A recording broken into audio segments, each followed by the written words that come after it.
হলো deadline communications private limited. আপনারা দেখছেন এক্সপ্রেস নিউজ, খবর নেয়, খবর দেয়।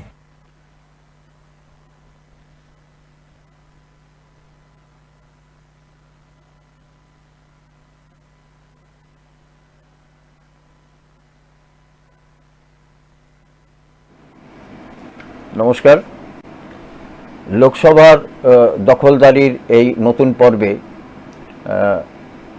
আপনাদের জানেন যে আজকে চতুর্থ দফায় গোটা দেশে 10টি রাজ্যে 96টি আসনে ভোট গ্রহণ হচ্ছে এবং তার মধ্যে এই রাজ্যে যে 8টি কেন্দ্রে ভোট হচ্ছে, এই 8টি কেন্দ্রেই বলা যায় মোটামুটি অত্যন্ত কৌতূহলোদ্দীপক এবং অবশ্যই হাই ভোল্টেজ অনেকগুলো কেন্দ্র আছে এবং এর মধ্যে আসানসোল যেমন রয়েছে তেমনি বর্ধমান দুর্গাপুর কেন্দ্র রয়েছে। এর মধ্যে বেশিরভাগ যে মানুষ যারা শিল্পাঞ্চলের মানুষ তারা আজকে ভোট দেবেন। ফলে এই অঞ্চলে দক্ষিণবঙ্গের একটা বিশিষ্ট যে এলাকা নিয়ে যে ভোটগুলো হচ্ছে আজকে, তার প্রতি খুব স্বাভাবিকভাবেই একটা সাধারণ মানুষদের কৌতূহল তো থাকছেই। আমাদের এই লোকসভার দখলদারি শুরু হয়েছে সকাল 8টা থেকে এবং চলবে রাত 8টা পর্যন্ত। এবং আপনাদের কাছে এটা জানিয়ে রাখা আমাদের কর্তব্য মনে করি যে গত 20 বছর ধরে এই লোকসভার দখলদারি অনুষ্ঠান প্রত্যেকটি ভোটের সময় আমরা করে আসছি এবং আশা করি যে শহর কলকাতা বা মেট্রো শহরের বাইরে এই ধরনের অনুষ্ঠান এটা একটি ব্যতিক্রমী নজির। আশা করি এটা আপনারা স্বীকার করবেন। এবং একই সঙ্গে 23টি জেলার আমাদের প্রতিনিধি তারা আমাদের সঙ্গে আছেন, তারা আমাদের সঙ্গে সমানভাবে ফিডব্যাক দেবেন এবং তারা অত্যন্ত তাৎক্ষণিক যে ঘটনাগুলো ঘটবে ঠিক তাৎক্ষণিক সেই ঘটনাগুলো আপনাদের কাছে পৌঁছানোর জন্য তারা অবিরাম কাজ করে চলেছেন। অবশ্যই আমাদের পক্ষ থেকে তাদের ধন্যবাদ তো থাকবেই। আজকের এই লোকসভা অনুষ্ঠানে আমরা যাকে অতিথি হিসাবে পেয়েছি তিনি বহুল পরিচিত মুখ এবং কংগ্রেসের অত্যন্ত বিশিষ্ট রাজনৈতিক ব্যক্তিত্ব এবং কংগ্রেস নেতা তরুণ রায়। তরুণবাবু, আপনাকে আমাদের এই লোকসভার দখলদারি অনুষ্ঠানে স্বাগত জানাই। আমরা যে অনুষ্ঠান আজকে আমরা করতে যাচ্ছি এই অনুষ্ঠান মূলত এই রাজ্যের যে 8টি কেন্দ্রে যে ভোট হচ্ছে চতুর্থ দফায় সেই ভোট নিয়ে আমাদের নজর তো থাকবেই এবং একই সঙ্গে শিল্পাঞ্চলে নজর থাকবে। এবং আপনার একটা কথা স্মরণ করিয়ে দিই আপনাকে যে আজকে অবশ্যই প্রদেশ কংগ্রেস সভাপতি অধীর চৌধুরী তার কেন্দ্রে আজকে হাই ভোল্টেজ ভোট এবং আপনি নিজে একজন কংগ্রেস নেতা। আমি শুরু করি অধীর বাবুকে দিয়ে এবং আপনাকে দিয়ে যে আপনার কি মনে হয় যে অধীর চৌধুরী গত 35 বছরের তিনি সাংসদ, এবারে তার অবস্থানটা কোথায়? এক হচ্ছে যে বহু পরীক্ষিত জায়গা ওটা এবং নাম অধীর রঞ্জন চৌধুরী। একদমই বামফ্রন্টের আমলে বলুন, তৃণমূলের আমলেও বহরমপুর অনেক রকম চেষ্টা বহু সরকারের আমলে হয়েছে অধীর চৌধুরীকে হারানোর জন্য। উনি 5-5বারে 35 বছর ধরে সাংসদ আছেন। প্রথমে নবগ্রামের বিধায়ক ছিলেন উনি, প্রথম জীবনে। তার রাজনৈতিক গুরু বলুন বা তাকে নিয়ে আসা আমাদের নেতা সোমেন মিত্র, কারণ সোমেন মিত্র জোহরির চোখ সোনা চেনে ভালোভাবে। সেই জন্য সে অধীর চৌধুরী গত যে পার্লামেন্টের বিরোধী দলনেতা হিসেবে তার ভূমিকা পালন করেছেন এবং যোগ্যতা সম্পন্ন। এবং ভারতবর্ষের মানুষ পার্লামেন্টের ভেতরে এবং বাইরে অধীর চৌধুরী আস্তে আস্তে আস্তে আস্তে একটা প্রতিবাদী চরিত্র মানুষের কাছে। আপনার একটু থামাচ্ছি, আপনি বললেন অধীর চৌধুরীর কথা, তার অনেক প্রশংসা করলেন, অনেক কিছু করলেন, কিন্তু আমি জানতে চাইছি যে এবারে অধীর চৌধুরীর ভাগ্য। এবারে কথা হচ্ছে, কারণ একটা কথা আপনাকে স্মরণ করিয়ে দিই যে অধীর চৌধুরী এবারে অনেক জায়গাতে গো ব্যাক স্লোগান শুনেছেন, এবং একই সঙ্গে তিনি কখনো বলে ফেলেছেন যে দরকার হলে তৃণমূলকে ভোট দেওয়া থেকে বিজেপিকে দেওয়া ভালো ইত্যাদি কিছু মন্তব্য তার শুনেছি। কথা হচ্ছে, সুতরাং অধীর বাবুকে নিয়ে অনেক কথাই অনেকে বলেন, কিন্তু আমরা জানি অধীর বাবু, আপনারা দেখাচ্ছেন অধীর বাবু ভোট দিতে ঢুকেছেন ওখানে, কিন্তু কথা হচ্ছে যে বহু পরীক্ষিত, এইবারেও কিন্তু পরীক্ষা নিরীক্ষা চলছে অধীর বাবুকে কিভাবে হারানো যায়। সেই জন্য ভারতবর্ষের প্রাক্তন ক্রিকেটার ইউসুফ পাঠানকে উড়িয়ে আনা হয়েছে, মানে পশ্চিমবাংলায় কোনো প্রার্থী পাওয়া যায়নি, বিজেপির প্রার্থী আছে গুজরাট থেকে আনা হয়েছে। এবং এটাই আমাদের অহংকার যে আমি যখন কথাটা বলছি, তা আমার সামনের স্ক্রিনে অধীরবাবু ভোট দিচ্ছেন, তার ছবি, অনেকখানি বয়স হয়ে গেছে সেই রবিন হুডের। কিন্তু কথা হচ্ছে যে এমন কি ঘটনা ঘটলো যে গুজরাট থেকে হায়ার করে নিয়ে আসতে হচ্ছে। একদমই, এটা গুজরাট থেকে হায়ার করে নিয়ে আসতে হলো। তাহলে কি বহরমপুরে অধীর বাবুর বিপক্ষে দাঁড়ানোর জন্য তৃণমূলের কোনো প্রার্থী নেই? আদপে সেটা একটা প্রমাণ হয়ে গেছে। আর এই যে গোবেক এইসবগুলো করা যায়, তৃণমূল আমলে অনেক কিছু দেখছেন তো, সকালবেলায় অনেক কিছু গোবেক বের করে দেওয়া, হ্যাঁ, বিজেপির বিধায়ককে বের করে দেওয়া, সবই তো দেখতে পাচ্ছি আপনাদের চ্যানেলের মাধ্যমে। তা আমি আপনাদের চ্যানেলের মাধ্যমে বলছি যে অধীরবাবু তো বলেছিলেন যে তৃণমূলের সুপ্রিমো না হলে সেনাপতি, ওদের ভাষায় সেনাপতি যদি, তারা যদি দাঁড়ায়, তারা যদি হারাতে পারে, উনি বলেছেন যে আমি রাজনৈতিক সন্ন্যাস নেব। আমাদের এইটাই অহংকার যে পশ্চিমবাংলায় হয়তো আমাদের দল একটু দুর্বল হয়েছে সাংগঠনিক দিক থেকে, এটা মেনে নেওয়া দরকার, এটা মানছিও বহু জায়গায়। দক্ষিণবঙ্গে আমাদের খুব অল্প আসনের মধ্যে আমাদের সিট অ্যাডজাস্টমেন্ট হয়েছে, কিন্তু অধীর বাবু ওই জায়গায়, আমি বলে রাখছি, অধীর বাবু কম মার্জিন হলেও, যদি মার্জিন হেরে যাবে, যদি ওখানে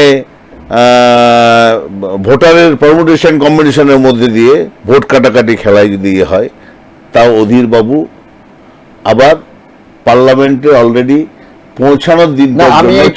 আমি এই প্রসঙ্গে যে প্রশ্নটা করতে চাই সেটা হচ্ছে যে বিগত 2016 থেকে 2021 এবং এখন 2024 যতগুলো নির্বাচন হয়েছে বিধানসভা এবং লোকসভা মিলিয়ে, তাতে অনেকবারই বামেদের সঙ্গে কংগ্রেসের এই রাজ্যে অন্তত অ্যাডজাস্টমেন্ট হয়েছে।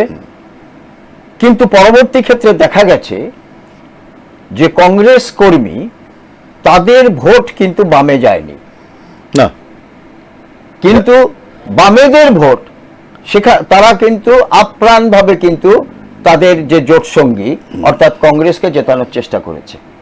এবারও কিন্তু বহরমপুর এবং অন্যান্য জায়গাতে অনেক জায়গায় ফাইট হচ্ছে, এবং আমরা মুর্শিদাবাদে দেখলাম কেন্দ্রে, সেখানেও কিন্তু সেখানে কিন্তু কংগ্রেস এবং অধীর বাবু তিনি চেষ্টা করেছেন মোহাম্মদ সেলিম। আসলে ইকুয়েশনটা কি? ইকুয়েশনটাতে দেখা যায় যে কংগ্রেস কর্মীরা জোট হোক না হোক, সেখানে কিছুতেই বামেদের ভোট দিতে চান না। এটার কারণটা কি?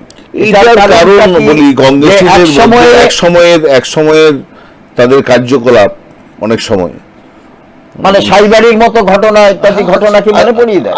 আছে মনে পড়িয়ে দেয়, এগুলো আছে। কিন্তু আমরা এই নির্বাচনে আমাদের যেখানে যেখানে সিট অ্যাডজাস্টমেন্ট হয়েছে। আবার দেখুন আমাদের নেতা নেপালবাবুর বিরুদ্ধে ফরওয়ার্ড ব্লক প্রার্থী দিয়েছে। এই জিনিসটা আমরা চাইনি যে কংক্রিট একটা জোট হোক। জোটটা হবে যে যেই জায়গায় ধরুন কংগ্রেস কর্মীরা নেই, আমরা দুর্বল, সেখানে বামপন্থী মানুষরা কংগ্রেসের পতাকা বাঁধবে। আমি এই উপমাটা এই জন্য দিলাম যে জোট কিন্তু সুদূর প্রসারী করতে হয়, বা অ্যাডজাস্টমেন্টটা সুদূর প্রসারী। কারণ ভাঙলো 16তে ভাঙলো, 17তে থাকলো না, 17 থাকলো 16তে থাকলো না, তাহলে 21-এ আমরা আমি আপনাকে একটু থামাচ্ছি। আমাদের সঙ্গে মুর্শিদাবাদের প্রতিনিধি রয়েছেন, সেখানকার কি অবস্থা ইত্যাদি একটু জেনে নি ওনার কাছে। শোনা যাচ্ছে? এখন কত শতাংশ ভোট পড়েছে এবং পরিস্থিতি সেখানে কেমন, অবস্থা শান্তিপূর্ণ না একটু অন্যদিকে যাচ্ছে, সেটা একটু আমাদেরকে একটু বিস্তৃত বলুন। দেখো, সকাল থেকে কিন্তু একেবারে বিক্ষিপ্ত কিছু ঘটনার সঙ্গে মুর্শিদাবাদের এই বহরমপুর লোকসভায় ভোট শুরু হয়েছে। আমরা যেটা দেখেছি মুর্শিদাবাদের যারা সেখানে কার্যত তৃণমূল কংগ্রেসের বিরুদ্ধে অভিযোগ ওঠে, বিরোধী এজেন্টকে বসতে বাধা দেওয়া। পরবর্তীকালে সেখানে কেন্দ্রীয় বাহিনী এবং পুলিশ সংস্থা এবং কার্যত জমায়েত হঠাতে সেখানে পুলিশকে কার্যত সেখানকার ওসি অপরাধ কার্যত দেখা গেল লাঠিচার্জ করতে। পাশাপাশি মুর্শিদাবাদের বেলডাঙ্গা সেখানেও কিছু বিক্ষিপ্ত ঘটনা ঘটেছে। যদিও সকাল থেকে বহরমপুর শহরে সেই ধরনের সেই অর্থে কোনো ঘটনা না ঘটলেও এখনো পর্যন্ত শান্তিপূর্ণ নির্বাচন চলছে বহরমপুর শহরে। আমি এই মুহূর্তে দাঁড়িয়ে রয়েছি বহরমপুর শহরের সাইদাটার মনীন্দ্র চন্দ্র বিদ্যালয়ে। সেখানে কিন্তু বুথ রয়েছে। কিছুক্ষণ আগে এই বুথে এসেছিলেন অধীর রঞ্জন চৌধুরী। তিনি এসে কার্যত ভোট গ্রহণ প্রক্রিয়া দেখে গেলেন কিভাবে এখানে ভোট গ্রহণ চলছে, এবং এখানে আসার পর অধীর রঞ্জন চৌধুরী সহ যে সমস্ত প্রার্থীরা রয়েছেন প্রত্যেকেই সকাল থেকে কার্যত আজকে বিভিন্ন এলাকায় বহরমপুর শহর তথা বহরমপুর লোকসভার বিভিন্ন এলাকায় তারা বুথে বুথে যাচ্ছেন এবং তারা বুথ পরিদর্শন করছেন। এখনো পর্যন্ত যেটা আমরা সূত্র জানতে পারছি 32% ভোট এখনো পর্যন্ত বহরমপুর লোকসভার বিভিন্ন বুথে পড়ে গিয়েছে। যদিও সকাল থেকে বিভিন্ন বুথে ভিড় বা লাইন দেখা গেল, এখন বেলা বাড়ার সাথে সাথে যেমন রোদ বেড়েছে তাই এখন কিছুটা হলেও এখনো পর্যন্ত একটু হলেও ফাঁকা বুথগুলি সেটা কিন্তু নজরে আসছে। লোকসভা ভোটের থেকে এই বর্তমান 2024-এর ভোটের ছবিটার কি কোনো তফাৎ আছে? 2021-এর যে নির্বাচন, সেই 2021-এর নির্বাচন বা 2019-এর যে লোকসভা নির্বাচন, সেই 2019-এর লোকসভা নির্বাচনের থেকে বর্তমানে যে 2024-এ যে লোকসভা নির্বাচন চলছে, সেই লোকসভা নির্বাচন কিন্তু একেবারে বিক্ষিপ্ত কিছু ঘটনা বাদ দিলে কিন্তু শান্তিপূর্ণ বলা চলে। বিগত দিনে আমরা মুর্শিদাবাদের নির্বাচন দেখেছি, যেখানে দেখতাম কিন্তু মুর্শিদাবাদে যে সমস্ত নির্বাচনগুলি হতো সেখানে কিন্তু একটা হিংসার পরিস্থিতি তৈরি হতো। সেই একটা হিংসার পরিস্থিতি এখনো পর্যন্ত মুর্শিদাবাদের এই বহরমপুর লোকসভায় এখনো পর্যন্ত তৈরি না হওয়ায় কিন্তু অন্যরকম একটা পরিস্থিতি বা অন্যরকম একটা পরিবেশ কিন্তু বলাই চলে। ধন্যবাদ তোমাকে। আমাদের সঙ্গে থাকো, পরিস্থিতির ওপর নজর রাখো, প্রয়োজনে আমরা তোমাকে আবার যোগাযোগ করব। সুদূর মুর্শিদাবাদ থেকে ছিলেন রক্তিম আমাদের প্রতিনিধি। আপনারা দেখতেই পেলেন যে অত্যন্ত সহজে আমরা তার সঙ্গে যোগাযোগ করতে পারলাম এবং তিনি আমাদের এখনো পর্যন্ত 32% ভোট পড়েছে বলে জানালেন এবং 2019-এর লোকসভা ভোটের সঙ্গে এই ভোটের একটা পার্থক্য তিনি বললেন। এবং যদিও বিক্ষিপ্ত কিছু ঘটনা, একটা কথা মনে রাখতে হবে যে মুর্শিদাবাদ জেলা সেটা কিন্তু বরাবরই নির্বাচন কমিশনের একটা মাথা ব্যথার কারণ। একদম। এবং এবারে যে মুর্শিদাবাদে যে ভোট করানো গেছে শান্তিপূর্ণভাবে,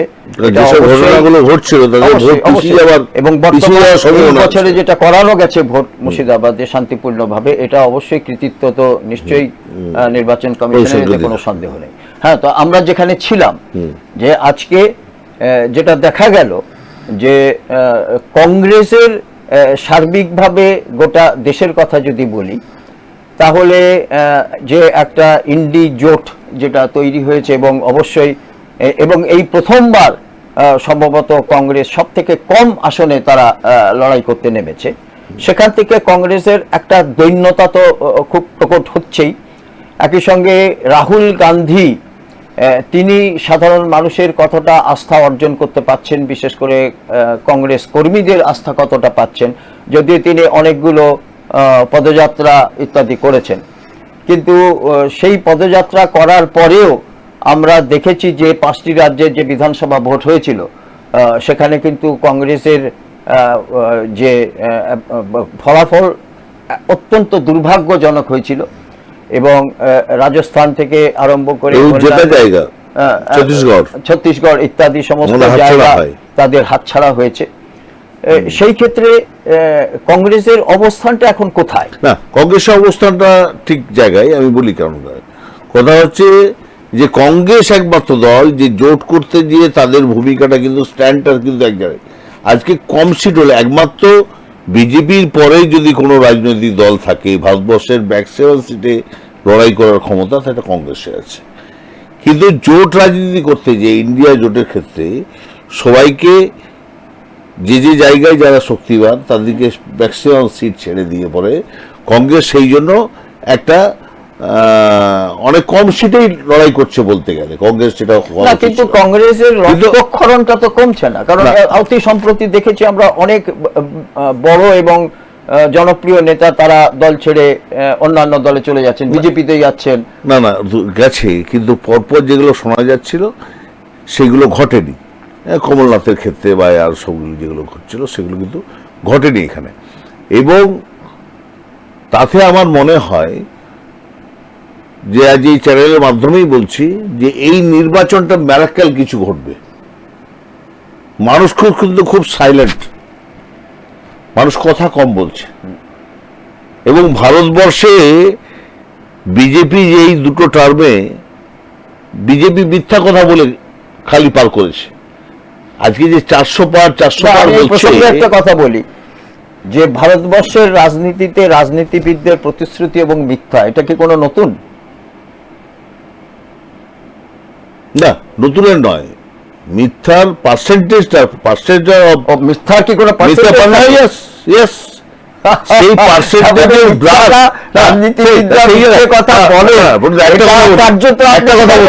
একটা কথা বলি, মমতার জামানায় এবং মোদির জামানায় মিথ্যা কথার যে ইনফিনিটি পে করে চলে যায়, ইনফিনিটি পর্যন্ত লাস্ট থাকে, ইনফিনিটি পে করে যাওয়া যায়, সেটা কিন্তু এটা প্রমাণ করেছে মানুষের কাছে। তাই আমি মনে করি এই নির্বাচনটা একটা ম্যারাক্কেল ঘটবে। রাহুল গান্ধীর যে জনসংযোগ যাত্রা, ভারত জোড়ো এবং ন্যায় যাত্রা, এই দুটো যাত্রাতে এই জোটকে এই নির্বাচনের মধ্যে দিয়ে আরো কিন্তু শক্তিশালী করেছে। সেই জন্য তাহলে এত কম আসনে ছাড়তে হয়েছে, শরীরকে ছাড়তে হচ্ছে সবকে। বহু রাজ্যে সেখানে তো আসন সমঝোতাই হয়নি। না না, অনেক জায়গায় হয়েছে, অনেক জায়গায় হয়নি। এই রাজ্যে সরাসরি কোনো জোট নয় কংগ্রেসের সঙ্গে। যদি এই রাজ্যের ফলাফল এটা অধীরবাবু চাইনি। কথা হচ্ছে এই জায়গায় যেভাবে কংগ্রেসকে শেষ করার পরিকল্পনা, একদম আমি সেই প্রসঙ্গে আমার কথা হচ্ছে প্রদেশ কংগ্রেস সভাপতি যে প্রদেশ কংগ্রেসের কথাটাকে মান্যতা দিয়েছিলেন এআইসিসি, যেমন কেরলে হয়নি। কেরলে বামপন্থীরা রাহুল গান্ধীর বিরুদ্ধে প্রার্থী দিয়েছে, একদমই ঠিক আছে। সেই রকম অধীরবাবু বলেছিলেন যে দিনের পর দিন কংগ্রেসকে শেষ করার, কারণ সিপিএম এর আমলে, আমি এখনো বলছি, সিপিএম এর আমলে দল ভাঙিয়ে জোর করে জয়েন করানো বা দলীয় দপ্তরকে দখল করা, এই রাজনীতি কিন্তু বামফ্রন্টের আমলে হয়নি। আমি আবার বলছি, বামফ্রন্টের অনেক ড্রব্যাক ছিল, কিন্তু সেই কারণে পশ্চিম বাংলায় কিন্তু একটা অ্যাডজাস্টমেন্টের জায়গায় এসছে। এই অ্যাডজাস্টমেন্ট সুদূর প্রসারী যদি না হওয়ার জন্য রেজাল্ট আসছে না। কিন্তু কথা হচ্ছে যে এই নির্বাচনে সারা ভারতবর্ষে কিন্তু এবং এই পশ্চিম বাংলায় অ্যাডজাস্টমেন্ট হয়েছে বাপের সাথে, তাতে রেজাল্ট কিন্তু আমরা তো জিরো, সবদিকে জিরো আছে। সেই জায়গায় বিধানসভায় জিরো আছে, কিন্তু লোকসভাতে বামফ্রন্ট এবং এই যে অ্যাডজাস্টমেন্ট হয়েছে তাতে কিন্তু আমরা বেশ কিছু সিট আমরা পাবো। না, সেটা বেশ কিছু সিট সেটা পাবো। আপনার অনুমান, এবং অনুমান ভিত্তিক রাজনীতি হয়তো সেটা নিয়ে আলোচনা করা, কতটা আলোচনা করা যায় আমি জানি না। এই মুহূর্তে আমরা একটা ছোট ব্রেকিং আমরা দেখাচ্ছি আপনাদের, যে দেখা গেল যে কিছু বুথে, নদিয়া শান্তিপুরে 9 নম্বর ওয়ার্ডের 119 নম্বর বুথে সেখানে লাঠিচার্জ করতে হয়েছে। গ্রামবাসীরা সেই লাঠিচার্জের বিরুদ্ধে বিক্ষোভ করছে। যদিও পরিস্থিতি মনে হয় অনেকটা এখন শান্তিপূর্ণ হয়েছে, কিন্তু আমার যেটা বলার কথা তরুণবাবু, সেটা হচ্ছে যে আজকে কংগ্রেসের জাতীয় কংগ্রেস এবং কংগ্রেসের যে ভূমিকা ইন্ডি জোটে, অবশ্যই কংগ্রেস সব থেকে বড় শরিক দল, কিন্তু সেখানে এখনো পর্যন্ত ইন্ডি জোট তাদের প্রধানমন্ত্রীর নাম ঘোষণা করতে পারল না। এবং মমতা বন্দ্যোপাধ্যায়কে আমরা বলতে শুনেছি যে নির্বাচনের পরে ইন্ডি জোটে জয় হলে আমরা তখন দেখব যে কাকে প্রধানমন্ত্রী করা যাবে। এবং অনেকের মুখে এটাও শোনা গেছে যে কাউকে 6 মাস, কাউকে 1 বছর ইত্যাদি হিসাবে রোটেশন সিস্টেমে প্রধানমন্ত্রী করার মতো পরিস্থিতি। কিন্তু আমার যেটা বলার কথা, যে মূলত একটা দল চলে সেখানে সাংগঠনিক শক্তিতে, সেই সাংগঠনিকভাবে কংগ্রেস কতটা শক্তিশালী হতে পেরেছে, একদম সেটা নিয়ে একটা রেজাল্ট বলবে যে কংগ্রেস নেতৃত্বাধীন সরকারই আবার গঠন হবে, এনডি সরকারটা, এটা একদম নিশ্চিত। এখন সেটা আগামী দিন, তো আগামী 4 তারিখের আগে এটা তো আমরা বুঝতে পারবো না আগামী মাসে, কিন্তু আপাতত আমরা আবার যদি ফিরে আসি স্থানীয়ভাবে, সেখানে হচ্ছে যে আমাদের এই বর্ধমান দুর্গাপুর কেন্দ্র এবং আসানসোল কেন্দ্র, বর্ধমান দুর্গাপুর কেন্দ্রে এবং আসানসোল কেন্দ্রে, সেখানে নিশ্চয়ই বামেদের সঙ্গে আপনাদের একটা এই অ্যাডজাস্টমেন্টের ফলাফলে কতটা আপনারা আশাবাদী বলে মনে করছেন? না, কথা হচ্ছে যে এখানে মূলত বামপন্থী প্রার্থী আছে, আমরা সমর্থন দিয়েছি এবং বলতে দ্বিধা নেই, কারণ যে দলের প্রার্থী থাকে তাদের ভূমিকাটাই বেশি হয়, কিভাবে মানুষকে একমত করবে, কংগ্রেসের কি হয় করবে না করবে। কারণ এই জায়গাটাতে আমরা ব্যক্তিগতভাবে, আমি আসছি আপনার কাছে, একটু আমরা শুনে নিই যে এখন জয়দেব থেকে আমাদের প্রতিনিধি, তিনি আমাদের সঙ্গে যোগ দিয়েছেন। জয়ন্ত, শোনা যাচ্ছে? হ্যাঁ, শুনতে পাচ্ছি। হ্যাঁ, তোমার আপাতত এখনো পর্যন্ত ওই তোমার এলাকাতে মোটামুটি কত শতাংশ ভোট পড়েছে এবং পরিস্থিতি কেমন একটু জানাও।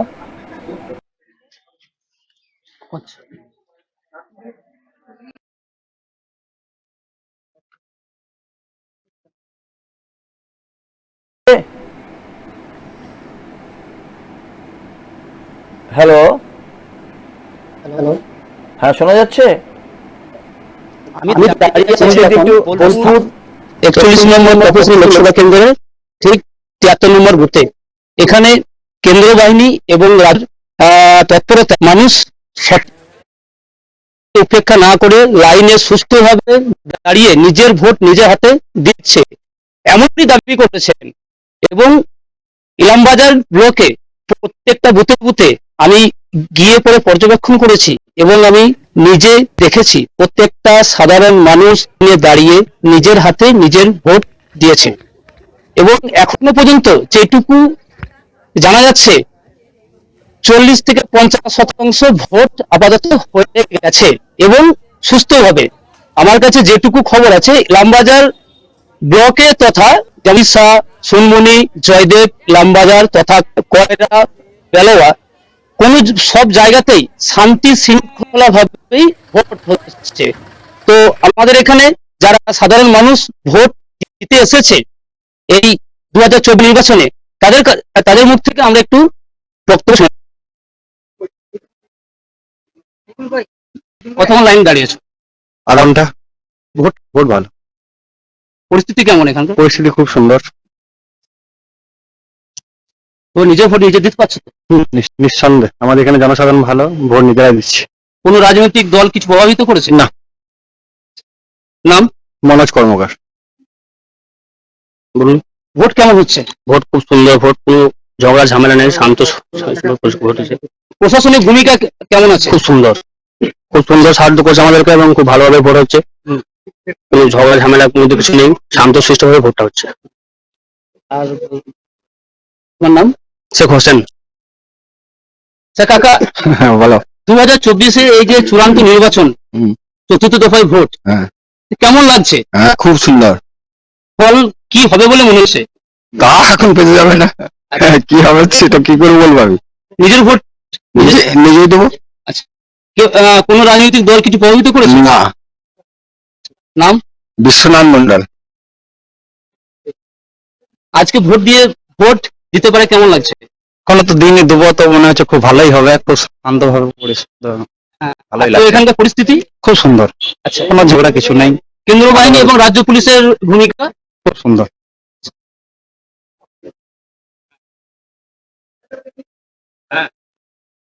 যে প্রশ্ন, আমার যে আমি শোনালাম, এখানে যারা সাধারণ মানুষ রোড গরমকে উপেক্ষা করে লাইনে দাঁড়িয়েছে, তারা নিজের ভোট নিজে দিতে পারছে। এবং এখানে যে 73 নম্বর বুথ, এই বুথে কেন্দ্র বাহিনী এবং যে রাজ্য পুলিশ আছে, তাদের কঠোর থেকে কঠোরতম নজরদারিতে সুস্থভাবে এখনো পর্যন্ত ভোট চলছে। আমাকে এটা একটু জানাও, হ্যালো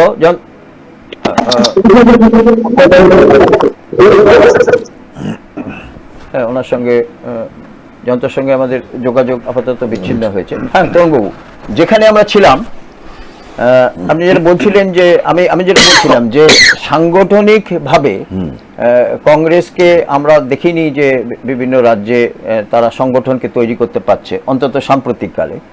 অথচ আপনারা আশা করছেন তারা আপনারা ক্ষমতায় আসবেন কেন্দ্রে, এবং ইন্ডি জোট। এবং আমি একটা এই প্রসঙ্গে যে কথাটা বলতে চাই, আমরা এর আগে ইউপিএ সরকার দেখেছি, দুবারের ইউপিএ সরকার।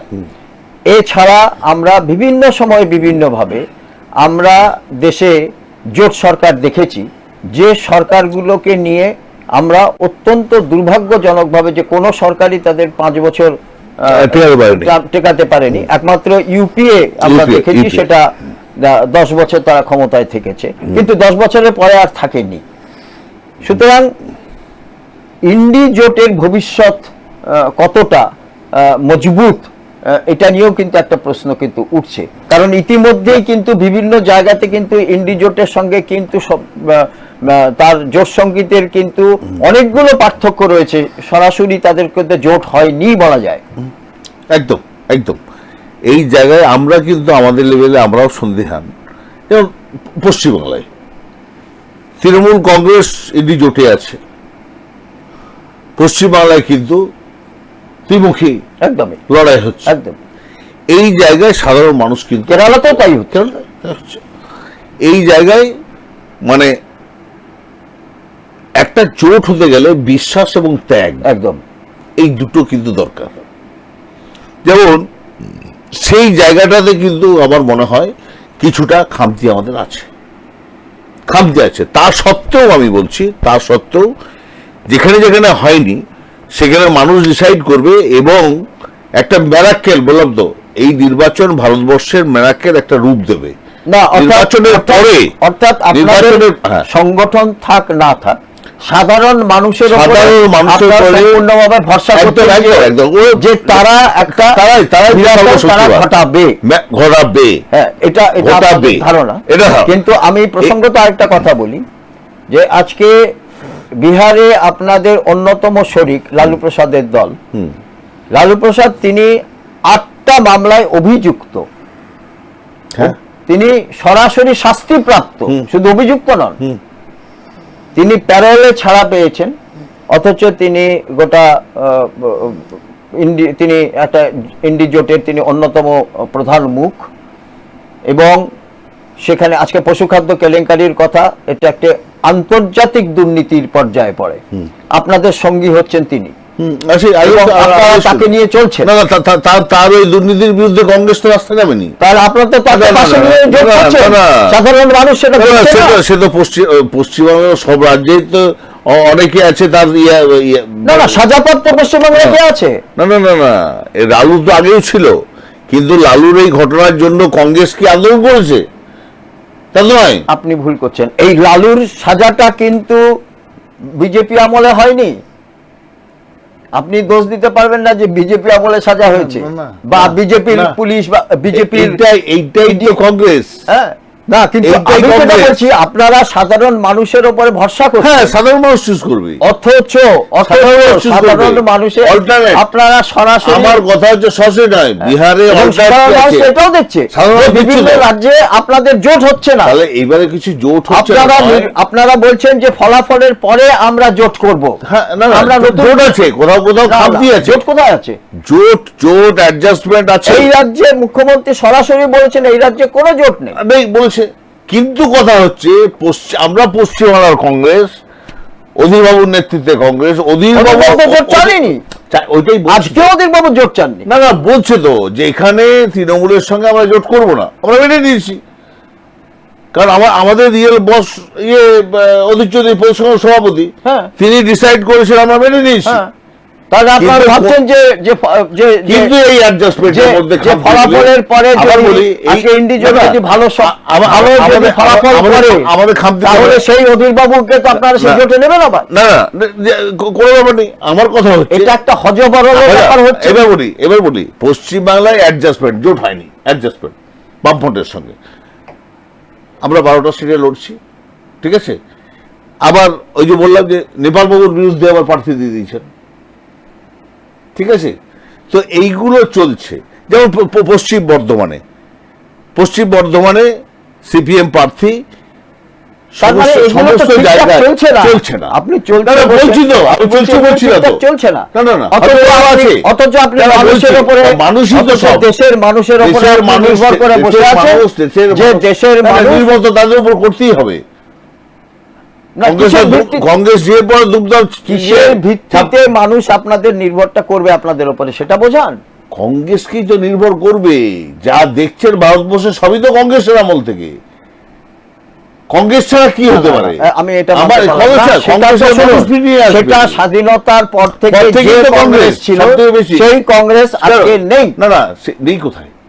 কংগ্রেস তো আছে, কিন্তু বললেন খাতায় কলমে কংগ্রেস আছে। না না, খাতায় কলমে কোথায়? ফিল্ডে নেই। বহু রাজ্যে খাতায় কলমে আছে, ফিল্ডে কিছু নেই। না না না, বলছি ফিল্ডে নেই। পশ্চিমবাংলায় আমরা দুর্বল, কিন্তু যেখানে অ্যাডজাস্টমেন্ট হয়েছে, যে রাজনৈতিক দলের সঙ্গে অ্যাডজাস্টমেন্ট হয়েছে, তারাও কিন্তু সেই শরিক দলকে বা অ্যাডজাস্টমেন্ট যাদের সঙ্গে হয়েছে তার দিকে পূর্ণাঙ্গভাবে নামানো, সর্বশক্তি দিয়ে নামানো, সেটাও তারা ব্যর্থ হয়েছে। পশ্চিম দুর্গাপুর ক্ষেত্রে আমাদের সেইভাবে তো কোনো কর্মসূচিতেই আমরা চেয়েছি কি না আমাদের ভোট যেন কোথাও বাইরে না যায়। ঠিক আছে, কিন্তু আপনারা তো আত্মবিশ্বাসী হচ্ছেন কি করে? আমরা সবাই আত্মবিশ্বাসী থাকে। কিভাবে আত্মবিশ্বাসী? মেরাকেল বললাম তো, মেরাকেল হবে। আপনাদের রাজ্যে জোট হয়নি, আপনারা সব থেকে কম আসনে লড়ছেন। হ্যাঁ হ্যাঁ, এই ইন্ডিজোটের সম্ভাবনা আছে। আমি বলছি মল্লিকার্জুন খাড়গে এই রাজ্যে এসে মল্লিকার্জুন খাড়গে তৃণমূলের বিরুদ্ধে বিষোদ্গার করে চলে গেছেন। মল্লিকার্জুন খাড়গে, হ্যাঁ, তো সেই ক্ষেত্রে উনি আপনাদের একটা দল ডে টু ডে খালি তাদের লক্ষ্য হবে কংগ্রেসকে শেষ করে দেওয়া, আর আমরা এই নির্বাচনের সময় ঘাড়ে চেপে বেরোনোর চেষ্টা করবো। সেটা তো আপনারা ইন্ডিজোট করছেন। করছে মানেননি, অধীর বাবু মানেননি। অধিবাবুকে অধিবাবু প্রদেশ কংগ্রেসের যে কংগ্রেসী 2011 সালে সেটেলমেন্টের এবং কথা 2000 বলি। আমার মনে হয়, অধীরবাবু নির্বাচনের মধ্যে পশ্চিম বাংলার কংগ্রেস কর্মীদের সেন্টিমেন্টটা কাজে লাগাইছে। আমরা কতটা করতে পারলাম না করলাম সেটা ব্যাপার নেই। অধীরবাবু সেন্টিমেন্টটা যে চাইছে কি, তৃণমূলকে চাইছে, কিন্তু তৃণমূল তো দিনের পর দিন এই দলটাকে শেষ করার পরিকল্পনা করছে পশ্চিমবাংলায়। তো আমরা যাবো আমি যে ভাই সেটা ঠিক আছে, বলতে চাইছি। আমি আমি আমি একটা এমএলএ হয়ে যাই, একটা কাউন্সিলর হয়ে যাই, অমুক হয়ে যাই, কাঁধে চেপে পেরিয়ে যাই, সে তো নয়। আজকে সবাই অশান্তির মধ্যে আছে। তাহলে এতদিন এখানে যদি যদি এত ডেভেলপ হয়েছে, এত উন্নয়নের পক্ষে সবাই আসছে, বাইরন বিশ্বাস জিতেই উন্নয়নের পক্ষে চলে যাচ্ছে, তাহলে দিদিকে বসে থেকে 5 বার করতে হতো না। ওই কালীঘাটে বসে থাকতো, বলতো আমি 42টার মুখ, জিতে যেত। ঠিক আছে, সেই অবস্থায় নয়, বলতে গেলে অনেক কথা আছে, কিন্তু কথা হচ্ছে সেখানে তুমি দিনের পর দিন বাইরের বিশ্বাসকেও তুমি ছাড়লে না, তোমার কি এমন হলো তাকে ভাঙিয়ে নিয়ে আসতে হয়। সেটা নিয়ে আপনারা তো কোনো প্রতিবাদ করতে পারলেন না। বলেছি প্রতিবাদে কি আছে, প্রতিবাদ করলে ওখানে স্পিকার হচ্ছে সর্বস্ব, স্পিকারের কাছে গেলে উনি অ্যাবসেন্ট হন। এই আইনটার মধ্যে অনেক ফাঁক আছে, তা আমি তো আইনটার মধ্যে অনেক ফাঁক আছে। আমি তো আপনাকে এই কথাটাই বলতে চাচ্ছি যে আচ্ছা আমি তো জোট প্রার্থী বলছেন তো। একটা কথা উঠেছে যে ভোটগুলো সব যাচ্ছে না, একদম যাচ্ছে না। 16 সালে আমি অধীরবাবুকে বলেছিলাম আমরা অনেক সময় ঝিকে বেড়ে বউকে শিক্ষা দিই। বাস্তব আমাদের লস হয়েছে ওই জায়গায়, আমরা বউকে শিক্ষা দিই। কেন ভাই ভাই বিশ্বনাথ পাড়িয়াল প্রার্থী হবে কংগ্রেসের, তুমি কারা নিয়ে এলে ভাই? আমাদের দলের লিডাররা নিয়ে এসছে ঝিকে বেড়ে বউকে শিক্ষা দেওয়ার জন্য, যেন কংগ্রেসের লোকরা যেন না দাঁড়াতে পারে। ফল তাই দলের হয়েছে। তাহলে 16 সালে বিশ্বনাথ পাড়িয়াল জিতলে বামপন্থীরা ঢেলে সাজিয়ে দিলেন, তাহলে 21-এ কেন জিতল না? লক্ষণ জিতলো কি করে? তাহলে রামের ভোট বামে চলে গেল। তাহলে আমার বন্ধু আর জেলা সভাপতি দেবেশবাবু জিততে পারতেন, বিধানসভায় পাঠাতে পারতাম, দুর্গাপুরের কথা বলতে পারতাম। একদম কেন জিতলো না ভাই? কে অ্যান্সার দেবে? বামপন অ্যান্সার দেবে তোমার ভোট কোথায় গেল? কেন বিশ্বনাথ পাড়িয়াল জিতলো না হলে লক্ষণকে জিতানো হলো? এই আমরা দিনের পর দিন যে ভুলগুলো করে এসছি, আমার ছোট ছোট ছোট কণ্ঠস্বর অধীরবাবু শোনেননি। আমি বলেছি দেবেন না, যে কংগ্রেস থাকবে তাকে সে যদি হেরে যায় সে দলে থাকবে। তাহলে হোয়াই বাই বাইরন বিশ্বাস সেই দিন যদি আমাদের কথাগুলো শুনতো অধীরবাবু, যদি বিশ্বনাথ পাড়িয়ালকে না নিয়ে আসতো, তাহলে বাইরন বিশ্বাস প্রার্থী হয় না। অনেক এক্স এমএলএ আছে, পরীক্ষিত এমএলএ যারা এক্স এমএলএ হয়েছে, হেরে গেছে, তার দিকে দাঁড়াতো। কি এমন হলো বাইরন বিশ্বাস কোথাকার লোক ভাই? কি জন্য নিয়ে এলে তুমি? তাহলে একটা ভুল আপনার কথাতেই আমি একটা ভুলকে রেকটিফাই করতে যাওয়ার পরে আরেকটা ভুল করে বসলেন। একদম তাহলে হ্যাঁ, নিচে গ্রাস রুটের কথা শোনার সময় এসছে। গ্রাস রুটে কর্মীর, অমুক বুথের কর্মীটার কি প্রবলেম, কোথায় ফেস করছে, তার কথা শোনার মানসিকতা লিডারশিপে নিয়ে আসতে হবে। একদম তবে এই দল সংগঠিত হবে। সেই জায়গা থেকে আমরা ভুলের পর ভুল করে যাচ্ছি না। তাহলে আপনার কথাতেই, আপনার কথার খেই ধরেই আমি বলতে চাই যে আপনি আপনার দলের যে সাংগঠনিক যে দুর্বলতাগুলো রয়েছে, সেই দুর্বলতাগুলোর কথা আপনি প্রত্যক্ষ হোক পরোক্ষ হোক কিছুটা হলেও আপনি স্বীকার করছেন। হ্যাঁ, জানানোর চেষ্টা করছেন সাধারণ কংগ্রেস কর্মী, আমরা জানার চেষ্টা করছি। এবং বাইরন বিশ্বাস আজকে এটা তো খুব বড় কথা যে একটা উপনির্বাচনে এই রাজ্যে তৃণমূল কংগ্রেসের আজকে এই মানে সার্বিকভাবে তৃণমূল কংগ্রেসের রাজত্বের মধ্যে বাইরন বিশ্বাসকে আপনারা একটা উপনির্বাচনে 24,000 ভোটে জিতিয়ে আনলেন। সেই বাইরন বিশ্বাসকে আপনারা ধরে রাখতে পারলেন না, এটা খুব যেমন দুর্ভাগ্যজনক, তেমনি আজকে এই বাইরন বিশ্বাসের যে ঘটনাটা, এই ঘটনাটা তো আপনার পক্ষে জাতীয় স্তরে, আপনাদের পক্ষে ইন্ডিজোটের পক্ষেও একটা অশনি সংকেত হতে পারে। আমি তো এই কথাটাই বলতে চাই। না আমি বলতে চাইছি, এবারে কথা হচ্ছে কি, তুমি আমার দল দিনের পর ডে টু ডে তুমি আমার ঘর ভাঙবে, আমাকে নিশ্চিহ্ন করার শপথ দেবে, আর নির্বাচনের বুকে এসে তোমার সঙ্গে গোলা জড়াজড়ি করে আমাকে হ্যাঁ, জোট করতে হবে, হ্যাঁ। এটা হয় না। আমি আমি আমি এই কথাটাই বলতে চাই যদি যে আমার আমার আপনারা আমার বারবার যন্ত্রণা বলছেন- আমার যন্ত্রণা যদি আমার সুপ্রিয় না শুনে, আমি চুপচাপ থাকবো। এই যে এই নির্বাচনে বামপন্থীরা আমাদের সর্বোত্তমভাবে নামাতে পারেনি, একদম বাস্তব কথা বলছি, নামাতে পারেনি। যাই হোক, ওদের প্রয়োজন হয়নি, প্রয়োজন হলে তো নামাবে। হ্যাঁ। সকালবেলা উঠে আমাদের অ্যাডজাস্টমেন্ট বলুন, জোট বলুন, যাই বলুন, ভোট দিয়ে পরে আমার কাজ আমি করলাম। হ্যাঁ, যাদের প্রার্থী তাদেরকে তো কাজে লাগাতে হবে, আমাদের কাজে লাগাইনি। আমরা মানুষের কাছে আমাদের দায়বদ্ধতা আছে, আমরা বামপন্থী প্রার্থীর হয়ে কথা বলবো, সুন্দর প্রার্থী।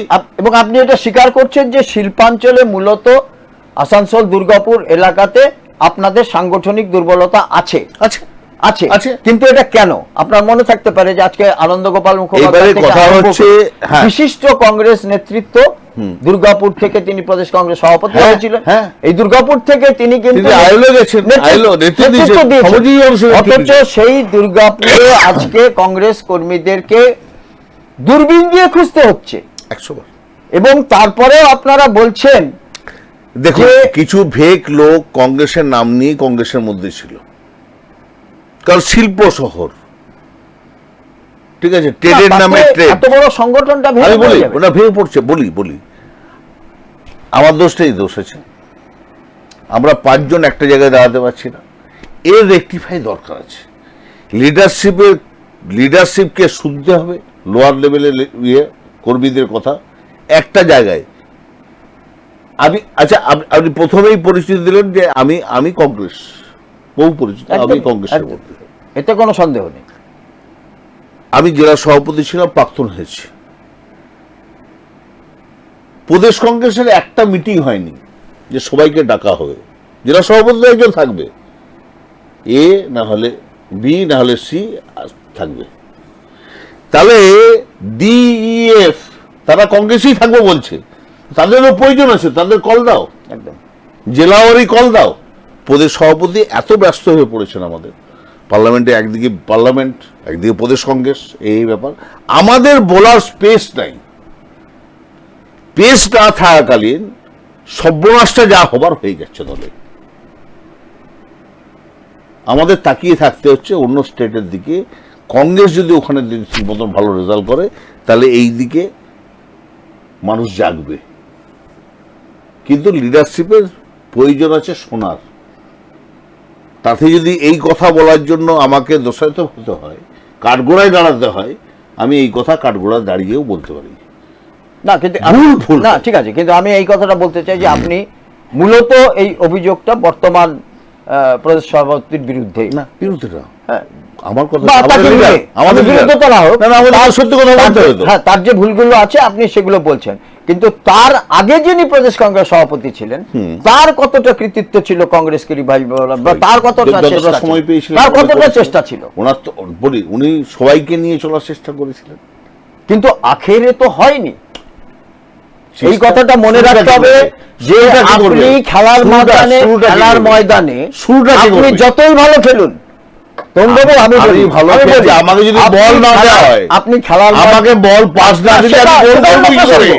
আমি এইটা আপনাকে বলছি যে বলটা নিয়ে নেওয়া কিন্তু আপনার সেই দক্ষতার মধ্যে পড়বে যদি আপনি দক্ষ প্লেয়ার হন। না, না, বলছি এটা যেমন এক ভুল নম্বর আছে। তেমনি এবার আমি বলি যে আপনি এলাকা ভিত্তিক, আমি বলি আমি কেন বলছি এই কথাগুলো, এলাকা ভিত্তিক অ্যাডজাস্টমেন্ট হচ্ছে, এলাকা ভিত্তিক মিটিং গুলোতে কংগ্রেস সিপিএম এক জায়গায় হয়নি।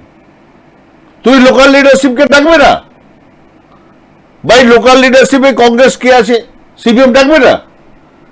তুমি ডাকনি কেন ভাই? তুমি জোটের কথা বলছো, তুমি অ্যাডজাস্টের কথা বলছো, এই যে লেখো গ্যাপিং বেশি করে আমি দেখছি সিপিএম লিডারশিপ কংগ্রেসের কার গুরুত্ব আছে না আছে সেই চিন্তা করছে। তুমি কংগ্রেস চালাচ্ছ ভাই, তুমি কে? তুমি কংগ্রেসের কথা বলছো কেন? কার কোথায় গুরুত্ব না আছে তোমাকে ঠিকে দিয়েছে। তোমাদের ভেতরে ইনার যে পলিটিক্সটা তা আমরা আলোচনা করছি না। এই ভুলগুলো শোধরাতে হবে। যে লোকালে একটা মিটিং হবে, সেখানে সিরিয়াল লিডার কংগ্রেস সিপিএম এক জায়গায় বসে সেই মিটিং এর আগে তার কর্মসূচি ঠিক হবে? হয়নি, হয়নি ভাই। আমি তো বলছি যে ওই এত ভালো প্রার্থী আমাদের ইন্ডিজোটের বামফ্রন্টের প্রার্থী, এত ভালো প্রার্থী, নো কীর্তি আজাদ, নো দিলীপ ঘোষ, যদি পার্লামেন্টে পাঠাতে হয় ওইভাবে একদম। আমি তরুণরা এতদিন কংগ্রেস করছি, আমার সঙ্গে আলাপ নেই ভদ্রলোকের, তো সাধারণ বুথের কর্মী চিনবে কখন? এই ভুলগুলো আছে। তাও বলছি যে মানুষ যদি ভালো বাঁচতে শিখে এবং ভোটটা দিতে থাকে, মেরাকেল কিছু হবে। তরুণবাবু, আপনি যতই ময়দানে ভালো খেলুন, আপনি যদি স্কোর করতে না পারেন, আপনাকে কিন্তু কেউ পুজবে না, এই কথাটা মনে রাখবেন। ওইটাই তো বলছি। আপনি বারবার অনেক কথা বললেন, এবং আপনি আত্মসমালোচনা করলেন, এটাও ঠিক। আপনার দল কিভাবে দুর্বল হয়েছে, কিভাবে না হয়েছে, এবং আপনি ইন্ডিজোটের প্রার্থী আপনাদের, তাকে নিয়ে বললেন, এটা অত্যন্ত একটা পজিটিভ সাইড, এটা আমি স্বীকার করি। কিন্তু সার্বিকভাবে আপনারা কতটা প্রভাব ফেলতে পারলেন এই শিল্পাঞ্চলের নির্বাচনে, এটা তো দেখতে হবে আজকে। 100 বার আপনারা কতটা, আপনারা একটা ভালো প্রার্থীকে নিয়ে হ্যাঁ, আমরা কিছু করতে পারিনি, আমরা বলার জায়গা নেই, স্পেস নেই। এবং আপনি যেটা বলছেন, আজকের প্রদেশ কংগ্রেস সভাপতি তিনি নিজে সরাসরি এই রাজ্যে ইন্ডিজোটের বিরোধী, এবং এই রাজ্যের বিরোধী, এই রাজ্যের যে শাসক দল, আমরা যে লেভেলে আমরা তো এইটা খণ্ডন করতে পারবো না, কেন করছে না করছে এটা বলতে পারবো না। তাহলে ভুল আছে, নিজের ভিতরে ভুলগুলো সংশোধন না করলে দল যেমন শক্তিশালী হবে না। কার কি ভালো হচ্ছে না হচ্ছে না, এই তো বললাম, আমি প্রত্যেকটা কথা বললাম। তো যদি আমার ধরুন বাড়ির সামনে আমি, তার মানে আপনি বলছেন যে এবারকার যে দিল্লিতে যে সরকার হতে যাচ্ছে, সেটা সম্পূর্ণ সরকারটা একটা অ্যান্টি ইনকামবেন্সি ফ্যাক্টরের উপরে দাঁড়িয়ে সরকারটা হবে, একদম আপনি এটা বলতে চাই? একদম। কিন্তু অ্যান্টি ইনকামবেন্সি সেটা প্রতিষ্ঠিত হবে, সেটা সত্যি কি সত্যি নয়, আপনি যেটা ভাবছেন সেটা সাধারণ মানুষ ভাবছে কিনা, এটা আপনি কি করে একেবারে নিজে আত্মবিশ্বাসের সঙ্গে বলতে পারেন? মানুষ ভালো নেই, মানুষ কোন দিকে ভালো আছে মানুষ ভাবছে। আমি এবারে মানুষ ভাবছে আপনাকে, অবশ্যই মানুষ, আমাদের অনেকগুলো সমস্যার মধ্যে দিয়ে যাচ্ছে দেশ, মানুষ ভালো নেই। মানুষ কি এর আগে, অর্থাৎ বর্তমান যে সরকার, তার আগে কি মানুষ খুব ভালো ছিল? আগে আপনি আমাকে এই প্রশ্নটা জবাব দিন। সেই সময় কোথাও ভারতবর্ষের না বলি প্রতিটি রাজ্যে এই সরকারের আগে কি ভালো, হয়তো মানুষ কোন জায়গায় কোন খারাপ ছিল বলেই পরিবর্তন হয়েছে। তা আমি সেটা বলছি না, এটা খুব সাধারণ কথা বলছি। আমি মূল প্রশ্ন যেটা করতে যাচ্ছি, যে মানুষের যে রুটি কাপড়া মকান, হ্যাঁ, এটার যে সমস্যা, এইটার সমস্যা গ্রামে এটা হয়ে গেছে, গ্রামে পানীয় জল হয়ে গেল। আমি বড় কথা বলছি না, আমি বলছি আমার দেশের 140 কোটি মানুষের যারা দারিদ্র সীমার নিচের মানুষ, তাদের পানীয় জল, গ্রামে রাস্তাঘাট, গ্রামে বিদ্যুৎ ইত্যাদি পৌঁছানোর ব্যবস্থা কোন সরকার সঠিকভাবে করতে পেরেছিল? এখনো করতে পারেনি। আপনি বলছেন এই সরকারের কথা, আপনি অন্য সরকারের কথা বলছেন, কিন্তু নিজের সরকারের কথা বললেননি। স্বাধীনতার পর থেকে সরাসরি 3টি দশক আপনাদের বেশি দশক ধরে আমরা ক্ষমতায় ছিলাম, তার মধ্যেও ত্রুটি বিচ্যুতি আছে। ত্রুটি বিচ্যুতি থাকার জন্যই কিন্তু মানুষ সরিয়েছে তো। তাহলে সেই সময় থেকে যে ত্রুটি বিচ্যুতির কথা বলে পরে একটা নতুন গভর্নমেন্ট এলো, সেই গভর্নমেন্ট আজ পর্যন্ত 2টো টার্ম পেরিয়ে যাওয়ার পর সেই ত্রুটি বিচ্যুতি হলো না। ঠিক আছে, আপনি মানুষের উপরে নির্ভর করছেন, কিন্তু মানুষ একটা মুখ তো দেখবে। হ্যাঁ, কোন মুখ দেখবে? আছে, মুখ তো রয়েছে সামনে, এতগুলো মুখ আছে আপনার। কোথায় কতগুলো মুখ আছে? অনেক মুখ। বলুন, অনেক মুখ বলুন।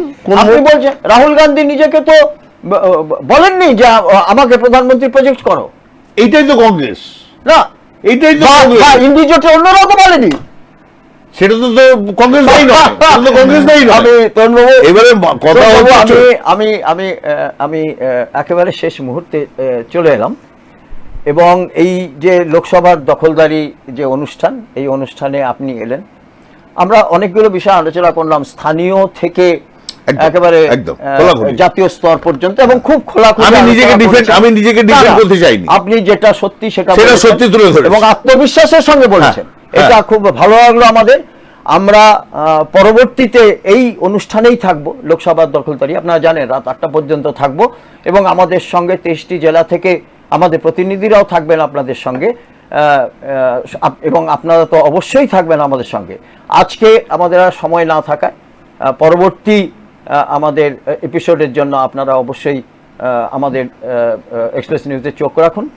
আজকে আমরা এই অনুষ্ঠান এখানেই শেষ করলাম।